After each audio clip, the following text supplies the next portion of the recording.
Hai, Assalamualaikum godong-godong kuat. Sehat ke hidup? Hari ini saya nak bercakap tentang satu produk. Selalunya bila sebut Mary Kay ni dalam kepala korang makeup skincare. Makeup skincare, no. Absolutely no. Dalam Mary Kay kita ada produk body care. Salah satunya Mint Bliss. Mint Bliss ni dia macam lotion lah lebih kurang. Saya tak nak cakap tentang bahan dia lah sebab saya ni bukan cikgu laras sains. Lain ditulis lain saya sebut. Tapi saya nak bercerita macam mana saya guna dia ni. Mujur tak boleh kahwin. Kalau boleh buat suami dah lama ajak nikah dia. Nombor 14 pun nombor 14 lah. Jom kita tengok apa dia boleh buat. Okay, Mint Bliss ni memang dibuat, dikhususkan untuk penggunaan penjagaan kaki. Contohnya perempuan selalu sakit tumit. Malam hari sebelum tidur kau sapu.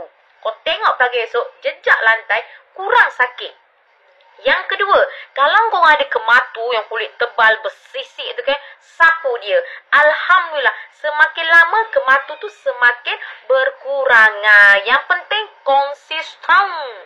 Okey, seterusnya saya suka guna Mint Bliss ni. Contoh kita kan menaik telefon jadi tegang di sini, kadang-kadang kolesterol tinggi, tegang di sini, kita tak jaga. Jadi sekarang ni saya akan ambil Mint Bliss ni, sapu dan masas sedikit di bahagian tengkuk, leher dan belakang kepala beserta bahu. Wow, lega dek, macam belayan suami. Begitu.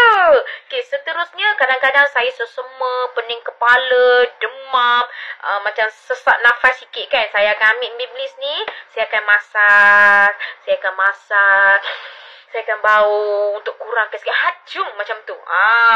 Dan kadang-kadang kita wanita duduk kat dapur memasak kan, kena minyak panas kan. Kat tangan ni kita cucurkan air paip di atas tu, dah kering, dah sejuk, kita lapkan and then kita sapu. Tak menggelembung. Selain itu kalau lebam, lengur-lengur saya masas dia, saya sapu. Lega.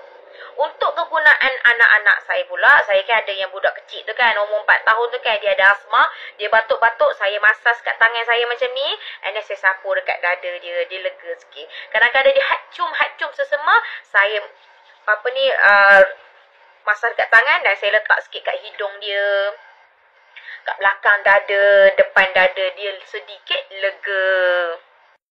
Saya dalam Mary Kay baru 1 tahun setengah. Saya dah guna 2 tiub. Mak saya 2 tiub 2 bulan. Dia punya excited. Dia kata betul-betul jadi dan cukup selesa. Berminat? Jom cuba.